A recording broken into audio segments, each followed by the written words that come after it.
أما بعد فأعوذ بالله من الشيطان الرجيم من أجل ذلك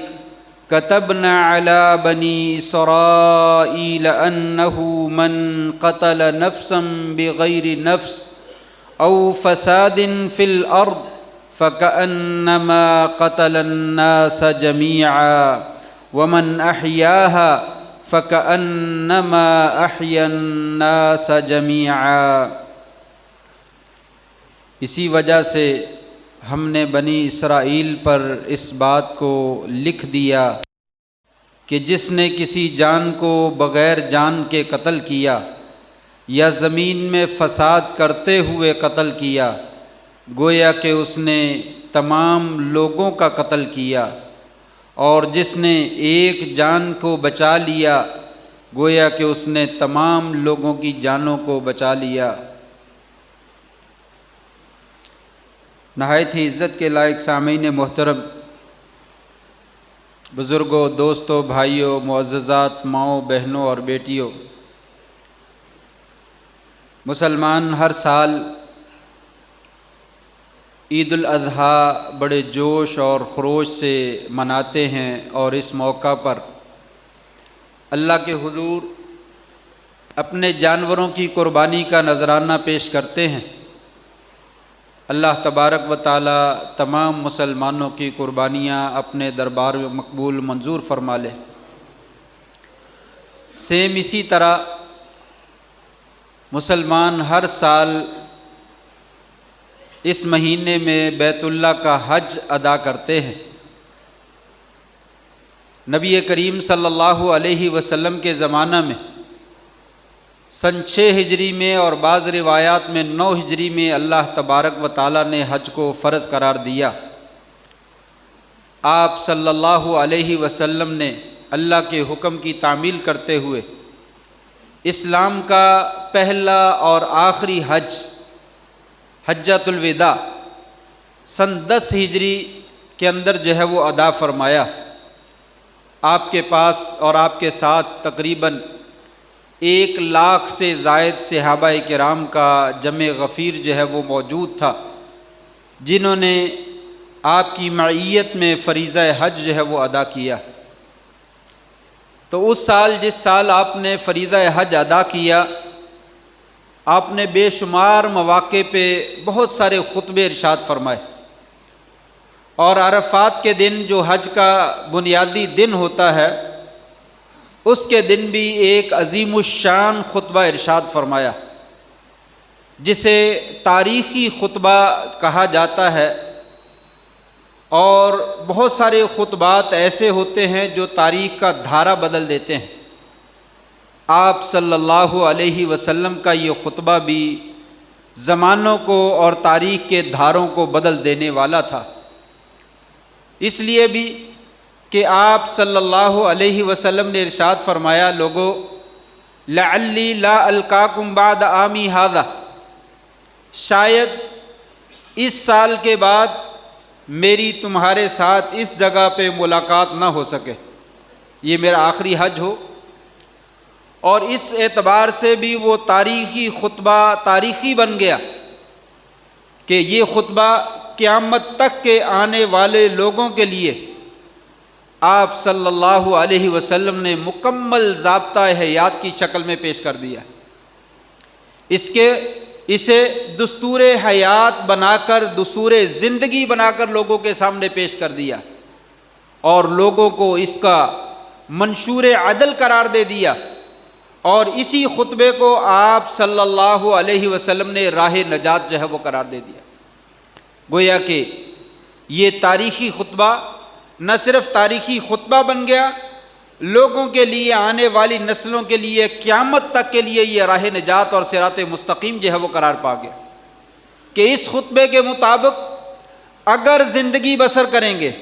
تو دنیا میں بھی کامیاب اور کامران ہو جائیں گے، اور آخرت میں بھی اللہ کے ہاں سرخرو ہو جائیں گے۔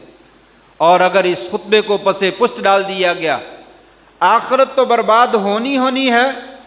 دنیا میں بھی ذلت اور رسوائی جو ہے وہ انسان کا مقدر بن جائے گی۔ یہ عظیم الشان خطبہ حجۃ الوداع کے نام سے جو ہے وہ مشہور ہے۔ پہلے بھی اس کے کچھ مندرجات میں نے ذکر کیے ہیں آج کوشش کرتا ہوں اس کے اکثر مندرجات جو ہے وہ ذکر کیے جائے کہ آپ نے یہ عظیم الشان خطبہ جو ہے وہ کیا ارشاد فرمایا، اس میں ہمارے لیے کیسے رہنمائی ہے، اور یہ خطبہ ہماری زندگیوں کا دستور جو ہے وہ کیسے ہے، اور ہمارے لیے منشور عدل جو ہے یہ کیسے ہے۔ آپ صلی اللہ علیہ وسلم نے اس خطبہ میں جو باتیں ارشاد فرمائیں، اس میں سب سے پہلی بات تو آپ نے یہ فرمائی، لوگوں تمہارے مال، تمہاری جانیں اور تمہاری عزتیں تمام کی تمام تم سب کے اوپر ایک دوسرے کے اوپر اس کو حرام قرار دے دیا۔ لوگوں کوئی آدمی کسی کی جان کے اوپر قطع ظلم نہ کرے، کوئی آدمی کسی کی عزت کے اوپر چڑھائی نہ کرے، کوئی آدمی کسی کا ناحق مال نہ لے۔ یہ وہ بنیادی باتیں ہیں، آج امت مسلمہ اسے فراموش کر چکی ہے۔ چند روپوں کی خاطر، چند ٹکوں کی خاطر انسان کو جو ہے وہ قتل کر دیتا ہے۔ عزت اچھالنا، کسی کو بے عزت کر دینا، کسی کو رسوا کر دینا، کسی کی ماں بہن کی عزت کو تار تار کر دینا، یہ تو بائیں ہاتھ کا کھیل ہے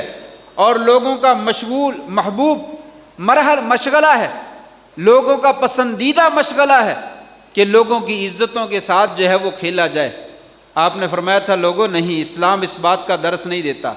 ان دماءکم واموالکم واعراضکم حرام علیکم کحرمت فی یومکم ھذا فی شہرکم ھذا وفی بلدکم ھذا او کما قال علیہ الصلوۃ والسلام۔ لوگوں تمہارے خون اور تمہارے مال اور تمہاری عزتیں اسی طرح تمہارے اوپر حرام ہیں جس طریقے سے اللہ نے یہ ذی الحجہ کا مہینہ حرمت والا بنایا، یہ مکہ شہر جو ہے وہ حرمت والا بنایا، یہ عرفات کا دن اور یوم النحر قربانی کا دن یہ حرمت والا جو ہے وہ بنایا ہے۔ سیم اسی طرح تمہاری جانیں بھی اور تمہارے مال بھی اور تمہاری عزتیں بھی ایک دوسرے پر حرام۔ یہ کامیابی کا بہترین فیصلہ تھا کہ اگر اس کے اوپر لوگ عمل کریں، لوگوں کی جانیں بھی محفوظ ہو جائیں، لوگوں کی عزتیں بھی محفوظ ہو جائیں، لوگوں کے مال بھی محفوظ ہو جائیں۔ اور قرآن مجید نے یہ پیغام ہمیں پہنچایا تھا، من قتل نفسا، جس آدمی نے کسی جان کو قتل کیا بغیر نفس، بغیر ناحق کسی کو قتل کیا، او فساد فی الارض، یا زمین میں فساد کرتے ہوئے قتل کیا، فکأنما قتل الناس جمیعا، گویا کہ اس نے ساری انسانیت کو قتل کر دیا۔ ومن احیاھا فکأنما احیا الناس جمیعا، جس نے ایک بندے کی جان کو بچا لیا اس نے گویا کہ تمام انسانیت کی جانوں کو جو ہے وہ بچا لیا۔ یہ پیغام ہمیں دیا گیا تھا، لیکن افسوس کہ آج معمولی جھگڑے کے اوپر انسان کا خون جو ہے وہ بہا دیا جاتا ہے اور کوئی انسان جو ہے وہ پرواہ نہیں کرتا۔ چھوٹے تو چھوٹے ہیں، بڑے میاں سبحان اللہ، بڑوں کے ہاں بھی انسانیت کی کوئی قدر و قیمت نہیں ہے۔ اپنی کرسی کے حصول کے لیے، اپنی سیاست کے حصول کے لیے، اپنے مال کے حصول کے لیے جس کا بھی خون بہانا چاہے بہا دیا جائے۔ خطبہ حجۃ الوداع سے جو ہے وہ انکار کر کے اور اس کو فراموش کر کے اپنی زندگیوں میں تباہی اور بربادی امت مسلمہ جو ہے وہ خود گھر کر رہی۔ اور مسلمانوں کی بے عزتی تو شریعت نے یہاں تک کہا، لوگوں سود کے 72 درجے، سب سے بڑا درجہ، اتنا بڑا گناہ ہے، اتنا بڑا گناہ ہے، فرمایا وہ انسان کا اپنے بھائی کی بے عزتی کرنا۔ سود کا سب سے بڑا درجہ جتنا اس کو گناہ ہوتا ہے، فرمایا مسلمان اپنے بھائی کو ذلیل کرتا ہے، رسوا کرتا ہے، اسے اتنا ہی گناہ ہوتا ہے جتنا سود کا سب سے بڑا درجہ لینے والے انسان کو جو ہے وہ ہوتا ہے۔ انسان جو ہے وہ کسی کو بے عزت کرنا، کسی کو پامال کرنا، کسی کو جو ہے وہ رسوا کر دینا، یہ تو کچھ سمجھتا ہی نہیں ہے۔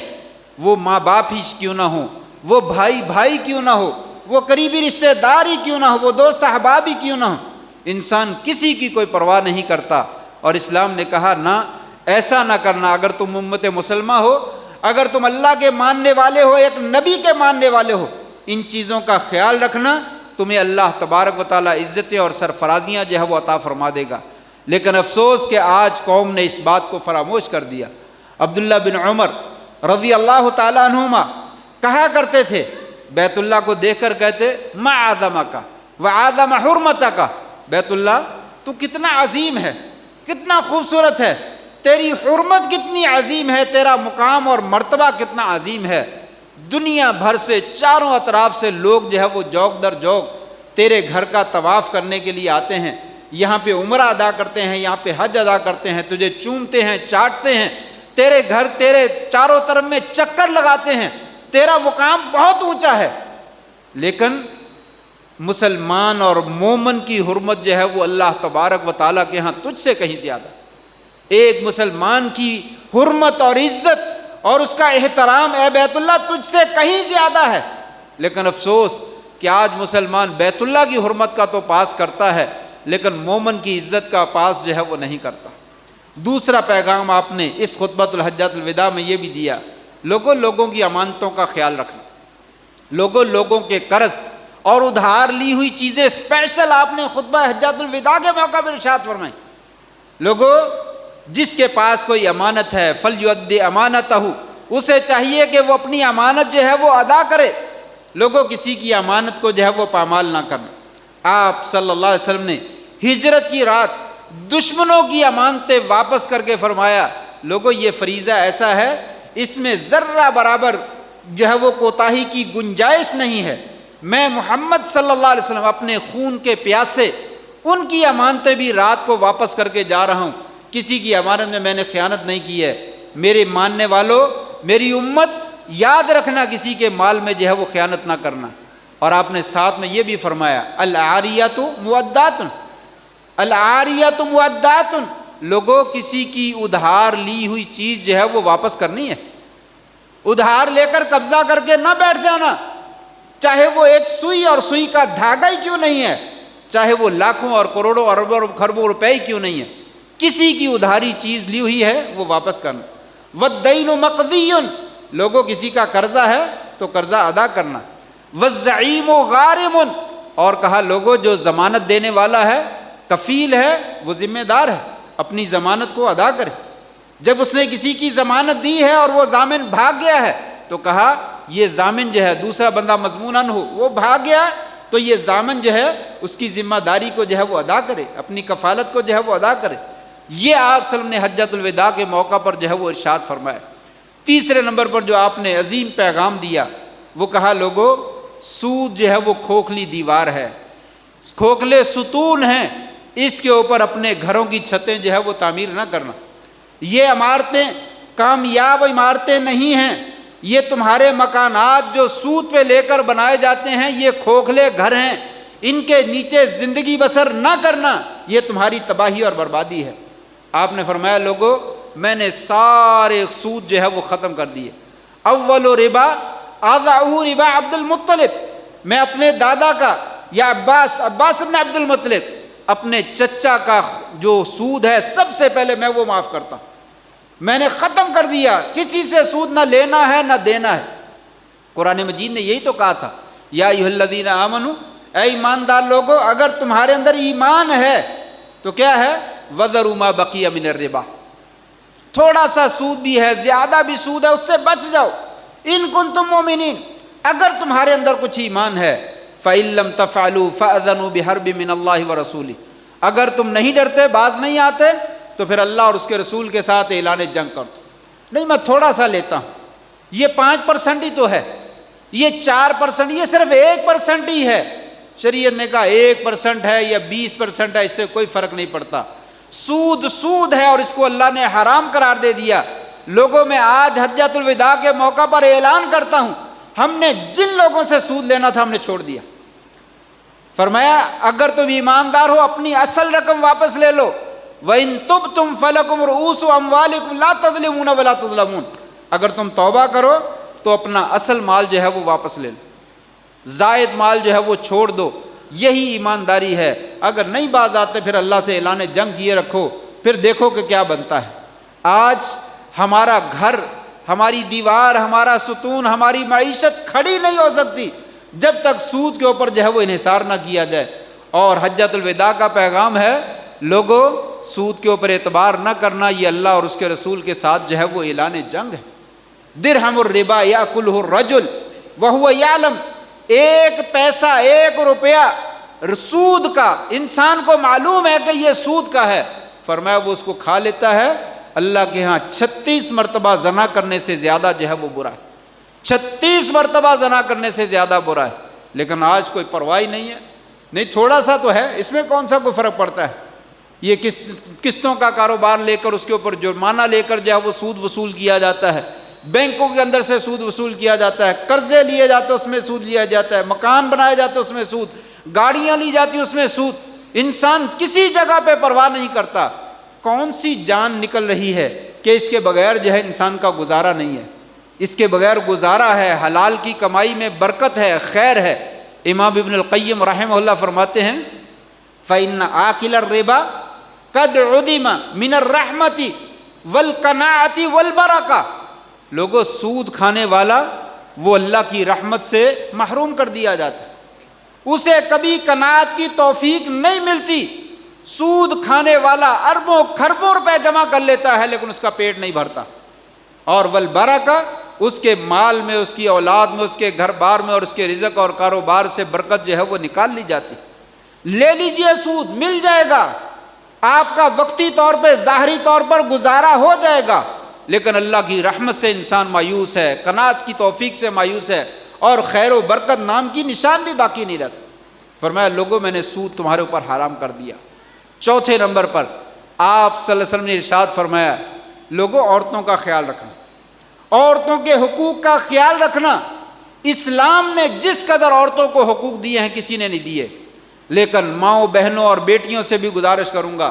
وہ اسلام کے اصولوں کو چھوڑ کر پھر دنیا کے اصولوں پہ چلتے ہیں اور اپنی عزتوں کو تار تار کرواتے ہیں اور اپنے آپ کو جو ہے وہ لوگوں کے لیے ایک فیشن اور ایک کھیل اور تماشا بن کر جو ہے وہ پیش کرتے ہیں۔ یہ جائز نہیں ہے۔ زمانہ جاہلیت میں بھی عورت ایک حقیر شے سمجھی جاتی تھی، ایک ٹشو استعمال والا جو ہے وہ سمجھا جاتا تھا، جسے جب جی چاہو استعمال کرو اور پھینک دو، اس کی کوئی وقت نہیں تھی۔ اور آج بھی مسلم معاشرے میں عورت کا مقام کیا ہے؟ صرف وہ سٹیج کی زینت ہے، وہاں پہ تھرکتی رہے اور بورڈوں کے اوپر مشہوریوں کے لیے، اشتہارات کے لیے اس کی تصویر جو ہے وہ بنا کر پیش کر دی جائے، جبکہ اسلام نے کہا نہیں، یہ ماں کی حیثیت سے عظیم عورت ہے، یہ بیٹی کی حیثیت سے محبوب ترین عورت ہے، یہ بہن کی حیثیت سے بڑی محترم ہے، یہ بیوی کی حیثیت سے گھر کی ملکہ ہے۔ شریعت نے کہا اس کو تعلیم دینا عبادت ہے، اس کو اچھی تربیت کر کے اس کی اچھی جگہ پہ شادی کرنا یہ آپ کے لیے جہنم سے آزادی کا ذریعہ ہے، اس کو وراثت میں حق دینا یہ تمہارا فریضہ ہے۔ اسلام نے عورت کو بہت اونچا جو ہے وہ مقام دیا۔ آپ نے حجۃ الوداع کے موقع پر اسپیشل فرمایا اتقوا اللہ واتقوا النساء، لوگوں اللہ سے بھی ڈرو اور عورتوں کے معاملے میں خاص طور سے اللہ سے ڈرو۔ واستوصوا بالنساء خیرا، عورتوں کے بارے میں مجھ سے خیر کی وصیت جو ہے وہ لے لو، ان کے ساتھ ہمیشہ اچھا سلوک کرنا، ان کے ساتھ جو ہے وہ زیادتی نہ کرنا۔ نبی کریم صلی اللہ علیہ وسلم، حضرت عائشہ بیان فرماتی ہیں کانا رسول اللہ صلی اللہ علیہ وسلم فی محنت اہلہ تعنی خدمت اہلہ حتی اذا سمع النداء خرج الی الصلاۃ۔ آپ صلی اللہ علیہ وسلم گھر میں ہوتے تو اپنے گھر والوں کے ہاتھ بٹایا کرتے تھے، ان کے ساتھ گھر کے کام کاج کیا کرتے تھے، جو ہی اذان کی آواز سنائی دیتی آپ اٹھ کر جو ہے وہ نماز پڑھنے چلے جاتے۔ کبھی آپ نے عورت کو جوتی کی نوک کے اوپر نہیں رکھا اور نہ ہی عورتوں کو سر کے اوپر سوار کیا، آپ نے ان کے حقوق جو ہے وہ دیے، ان کی خدمت کی، ان کی ضرورتوں کو پورا کیا اور لوگوں کو کہا ان کے ساتھ اچھا سلوک کیا جائے۔ عورت کو بھی چاہیے وہ اپنے خاوند کا احترام کرے، اپنے باپ کا احترام کرے، اپنے بھائی بہنوں کا احترام کرے، پردے میں رہے، اپنے گھر میں رہے، یہی اس کی شان و شوکت ہے، اس کا یہی وقار ہے، اور وہ جو ہے جب بھی باہر نکلے باپرد ہو کر نکلے، انتہائی حشمت کے ساتھ، انتہائی حیا کے ساتھ جو ہے وہ باہر نکلے۔ یہ زیب و زینت کی چیز نہیں ہے، اس کو مزین کر کے معاشرے کے سامنے، لوگوں کے سامنے جو ہے وہ پیش کیا جائے۔ ایک وقت تھا، یہ کل کی ابھی باتیں ہیں، کوئی صدیاں نہیں گزری ہیں، چند سال گزرے ہیں، گھر میں اگر مائیں اپنی بیٹیوں کو لے کر اپنے رشتہ داروں کے گھر میں، خالہ ماموں کے گھر میں چلی جاتی، دادیاں ماں سے لڑ پڑتی تھیں، آپ نے جانا ہے تو چلے جائیں، بچیوں کو ساتھ لے کر جانے کا کیا تک بنتا ہے؟ بچیوں کو گھر سے باہر نکالا جاتا ہے۔ یہ ہماری کل کی باتیں ہیں، یہ ہمارا دین اور ہماری شریعت اور ہمارے خاندان ہمیں بتلاتے ہیں کہ دادیاں ماؤں سے بہو سے لڑ پڑتی تھیں کہ آپ نے خالہ کے گھر میں جانا، اپنی بہن کے گھر میں جانا، جائیں، لیکن بچیوں کو ساتھ لے کر جانے کا کیا تک بنتا ہے؟ عورت کا مقام گھر تھا، اس کی عزت گھر میں تھی، لیکن افسوس ہم نے روٹی کپڑا اور مکان کا نعرہ لگا کر مرد کے شانہ بشانہ کھڑے کر کے کالج میں بھی تعلیم دلوانی ہے، یونیورسٹی میں بھی دلوانی ہے، اس کو نوکری بھی دلوانی ہے، اس کو فلاں بھی کام کروانا ہے، معلوم نہیں شادی کے بعد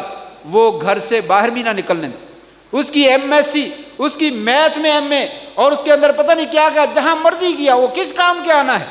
جب سسرال والے اس عورت کو گھر سے باہر نکلنے کی اجازت نہیں دیتے، اس کو تعلیم و تربیت دو، معقول حد تک دو، وہ اپنے بچوں کو پڑھا سکے، لکھا سکے، وہ کچھ پڑھ سکے، کچھ لکھ سکے، دے دیجئے، لیکن اعلیٰ تعلیم دے کر آپ کیا کرنا چاہتے ہیں؟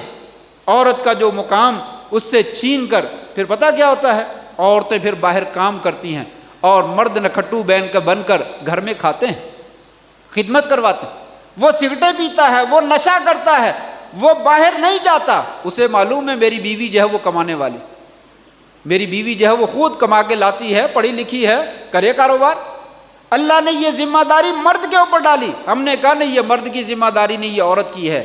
آپ نے فرمایا نہیں لوگوں، عورتوں کا خیال رکھو اور ان کو عزت دو، ان کو احترام دو، جو شریعت نے ان کا احترام اور وقار جو ہے وہ دیا ہے۔ بہرحال اس کے بعد 5ویں نمبر پر شریعت نے کہا لوگوں، تمہارے رنگ روپ اور تمہاری رنگ و نسل اور تمہاری لسانیات اور زبانیات، ان کی کوئی حیثیت نہیں ہے، اس کے اوپر کبھی فخر اور غرور نہ کرنا۔ یا ایھا الناس ان اباکم واحد ان ربکم واحد و ان اباکم واحد، لوگوں تمہارا رب بھی ایک ہے، تمہارا والد آدم علیہ السلام وہ بھی ایک ہے، تمہارا کیا ہے؟ لا فضل لعربی ولا عجمی ولا لعجمی علی عربی ولا لاسود علی احمر ولا لاحمر علی اسود، کسی عربی کو اجمی پر اور اجمی کو عربی پر، اور کسی کالے رنگ والے کو سرخ رنگ والے پر، اور کسی سرخ رنگ والے کو کالے رنگ والے پر کوئی فوقیت حاصل الا بالتقوی، سوائے تقوی کے ساتھ۔ لوگوں آپس میں خاندانوں پہ فخر نہ کیا کرو، لوگوں آپس میں رنگ و روپ کے اوپر فخر نہ کیا کرو، لوگوں آپس میں مال و دولت کے ذریعے سے ایک دوسرے پہ فخر نہ کیا کرو۔ اگر تم ایسا کرنے والے بن گئے تو ظاہر بات ہے تم ذلیل ہو جاؤ گے، تباہ و برباد ہو جاؤ۔ آج امت مسلمہ کی یہی کنڈیشن ہے۔ خطبہ حجۃ الوداع کا کون سا پوائنٹ ہے جس کی امت مسلمہ جو ہے وہ خیال کر رہی ہے اور اس کی حفاظت کر رہی ہے؟ یہاں بھی ہم جو ہے وہ اصولوں کی دھجیاں بکھیرتے ہیں اور اسلام کو پسے پش ڈالتے ہیں۔ شریعت کہتی ہے کوئی فخر نہیں، اور ہم کہتے نہیں ہے ہی فخر، سارا خاندان میں فخر ہے، سارا جو ہے وہ قومیت پرستی میں فخر ہے، یہ سندھی ہے، یہ بلوچی ہے، یہ پنجابی ہے، یہ فلاں ہے، یہ فلاں ہے، اس کی دیوار ادھر ہے، ہماری دیوار ادھر ہے، کوئی کسی کو جو ہے وہ دیکھنا گوارا نہیں کرتا۔ کہا نہیں، آپس میں کسی کے اوپر کسی قسم کی بڑھوتری کا اظہار نہ کرو، الا بالتقوی ان اکرمکم عند اللہ اتقاکم۔ نمبر 6، اس کے بعد آپ نے یہ بھی فرمایا زمانہ جاہلیت کا خون اور تعصب ختم کر دیجئے، زمانہ جاہلیت کی جو لڑائیاں ہیں ان کو دفن کر دیجئے۔ نہیں، یہ وہی ہے زمانہ جاہلیت میں جس نے ہمارے خاندان کے ساتھ زیادتی، چلو بندوق نکالو، ان کے افراد جو ہے وہ ایک ایک چن چن کے جو ہے وہ قتل کر دو۔ فرمایا نہیں، جو زمانہ جاہلیت میں ہو گیا سو چھوڑ دیجئے، اسے معاف کر دیجئے، نئی زندگی گزاریے، سکون سے زندگی گزاریے۔ آپ نے فرمایا تھا اول دم اضعه دم ربیعہ بن الحارث، لوگوں پہلا خون میں اپنے خاندان کے ربیعہ بن حارث کا خون جو ہے وہ معاف کرتا، میں نے معاف کر دیا، ہم نے ختم کر دیا۔ لوگوں دشمنیاں نہ پالو، آپس میں زمانہ جاہلیت والی جو ہے وہ غرور، فخر اور عداوت اور حسد اور نفرت، ان چیزوں کو ختم کر دو، میں نے دفن کر دیا، تم بھی ختم کر دو۔ اس کے بعد 7ویں نمبر پر آپ صلی اللہ علیہ وسلم نے فرمایا لوگوں شیطان سے بچ کر رہیں، شیطان بڑا جو ہے وہ فراڈیہ ہے اور بہت زیادہ وہ شرارتی ہے، اس نے تباہی اور بربادی پھیلانی ہے۔ اسپیشل آپ نے خطبہ حجۃ الوداع کے موقع فرمایا ان الشیطان قد یئس ان یعبد فی ارضکم و فی جزیرتکم، لوگوں شیطان اس بات سے مایوس ہو گیا ہے کہ تمہاری سرزمین یعنی عرب کی سرزمین یہاں پہ اس کی پوجا کی جائے۔ شیطان کی عبادت کرنے والا عرب کے اندر جو ہے وہ موجود نہیں، اللہ کا فضل ہے آج بھی وہاں پہ شرک کے اڈے نہیں ہیں، شیطان کی عبادت نہیں کی جاتی۔ وہاں پہ بتوں کی پوجا نہیں کی جاتی، مزاروں درباروں کی عبادت نہیں کی جاتی۔ اللہ تبارک و تعالیٰ نے جزیرہ عرب کو اس بات سے جو ہے وہ محفوظ رکھا۔ آپ نے فرمایا وَلَكِنْ فِي التَّحْرِيشِ بَيْنَكُمْ، لیکن شیطان تمہارے درمیان فتنہ فساد ڈالے گا، تمہیں ایک دوسرے کے خلاف دشمن بنا دے گا، تمہارا لڑائی جھگڑا کروا دے گا، تمہیں جو ہے وہ آپس میں ٹولیوں میں بانٹ دے گا۔ اس سے بچ کے رہنا، فرقہ بازی نہ کرنا، گروہ بندی نہ کرنا، اتفاق اور اتحاد کو شامل حال رکھنا، لوگوں شیطان کی پیروی نہ کرنا۔ وَلَا تَنَازَعُوا فَتَفْشَلُوا وَتَذْهَبَ رِيحُكُمْ، آپس میں نا اتفاقی نہ کرنا، شیطان تمہیں ایک ایک کر کے تمہیں ایک دوسرے کا دشمن بنا دے گا اور تمہاری اہمیت اور تمہاری قوت کا شیرازہ منتشر ہو جائے گا، تم ختم ہو کر رہ جاؤ گے، تمہاری حیثیت جو ہے وہ ختم ہو کر رہ جائے گی۔ اس لیے کہا شیطان کے پیچھے جو ہے نہ لگنا۔ 8ویں بات آپ صلی اللہ علیہ وسلم نے فرمایا لوگوں اللہ تبارک و تعالیٰ نے وراثت کے معاملات حل کر دیے۔ قرآن مجید نے بذات خود